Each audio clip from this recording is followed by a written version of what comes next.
ஹீரோனா ஹீரோயினை பார்த்தோன்னே பாட்டிக்கு பயங்கர சந்தோஷம், அவங்களுக்கு ரொம்ப பிடிச்சும் போயிடுச்சு. ஆனால் என்ன சொல்கிறாங்க அப்படின்னு பார்த்தா, இது பாருமா, அப்பா அம்மா இல்லாமல் வளர்ந்த பையம்மா, தயவு செஞ்சு இவனை நல்லா பார்த்துக்கோ அப்படின்னு சொல்கிறாங்க. உண்மையாகவே அவள் கல்யாணம் பண்ணிட்டு வர போகிறான்னு நினச்சி, ஆனால் மனசுக்குள்ள டாக்டர் வந்து அதுவும் நல்லா தான் இருக்கும்ல அப்படின்னு யோசிச்சுக்கிட்டு இருக்கான். அந்த நேரம்னு பார்த்து நம்ம ஹீரோவோட என்ட்ரி, டாக்டரோட அண்ணா அப்படின்னு சொல்லிட்டு அவர் வராரு. வந்த உடனே இவங்க 2 பேரும் ஒருத்தர் பார்த்து செம ஷாக்கு. ஏன்னா என்னது தம்பியோட கேர்ள் ஃப்ரெண்டா அப்படின்னு சொல்லி ஹீரோ ஷாக் ஆயிடுறான். என்னது இந்த டாக்டரோட அண்ணன் தான் நம்ம ஹீரோவா அப்படின்னு ஹீரோ இன்னும் ஷாக் ஆயிடுறா. பாரு என்ன மாதிரியான ஒரு கோயின்சிடன்ட், நேற்று தான் பார்த்தோம், இன்னைக்கும் நம்ம பார்க்குறோம். ஏதோ விதி நமக்கு சொல்ல வருது இல்லை, நம்ம 2 பேரும் வந்துட்டு கனெக்டர்லயே இருக்கணும் அப்படின்னு சொல்லி சொல்லுதோ அப்படின்னு சொல்லி ஹீரோ கிண்டல் பண்றான்.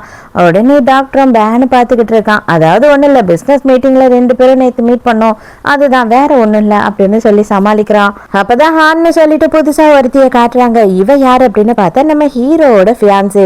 ஹீரோக்கும் அவளுக்கும் வந்து 2 வருஷத்துக்கு முன்னாடியே வந்து கல்யாணம் எல்லாம் ஃபிக்ஸ் ஆயிடுச்சு. கல்யாணம் ஃபிக்ஸ் ஆகி 2 வருஷம் ஆகுது. தயவு செஞ்சு வந்து நீங்க சீக்கிரம் கல்யாணம் பண்ணிக்கோங்க அப்படின்னு பாட்டி சொல்றாங்க. கூடிய சீக்கிரமே கல்யாணம் பண்ணிக்கிறேன் பாட்டி, எனக்கு நல்லாவே தெரியும், நான் கல்யாணம் பண்ணிக்கிட்டேன் அப்படின்னா நிறைய பேர் சந்தோஷப்படுவீங்கன்னு, அதுக்காகவாவது நான் பண்ணிப்பேன் அப்படின்னு சொல்றான். இதெல்லாம் கேட்டு ஹீரோயினுக்கு கொஞ்சம் மனசு சங்கடமா தான் இருக்கு. அங்க இருந்து ரெஸ்ட் ரூம்க்கு வந்த ஹீரோயின் பயங்கரமா ஃபீல் பண்றா.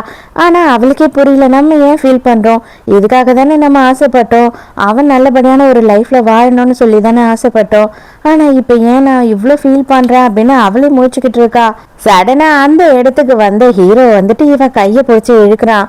என்ன நீ பண்ணிக்கிட்டு இருக்க, 5 வருஷத்துக்கு முன்னாடி வேற ஒருத்தன் கூட சுத்திக்கிட்டு இருந்த, அதுக்கு முன்னாடி ஏன் கூட சுத்திட்டு இருந்த, இப்ப என் தம்பியா, என் தம்பியை விடவும் இப்ப நான் பணக்காரன், அது தெரியுமா உனக்கு அப்படின்னு சொல்றான். உனக்கு தேவை பணம் அவ்வளவுதானே, அது என்னால கொடுக்க முடியும், நீ எதுக்கு வந்து என் தம்பி கூட சுத்திக்கிட்டு இருக்க, எப்படி என் தம்பியை மயக்கன சொல்லு மரியாதையா அப்படின்னு சொல்லி இவ கழுத்தை பிடிச்சு நெரிச்சுக்கிட்டு இருக்கான்.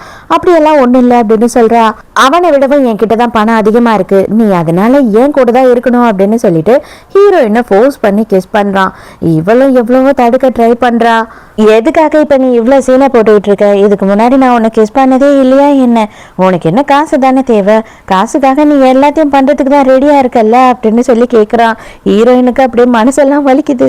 டாக்டர் வந்து என்ன ஆச்சு அப்படின்னு சொல்லி கதவை தட்டுறானா, அதனால ஹீரோயின் என்ன பண்றான்னா ஹீரோவை பிடிச்ச ஒரு தள்ளிட்டு அங்க இருந்து வெளியில போயிடுறா.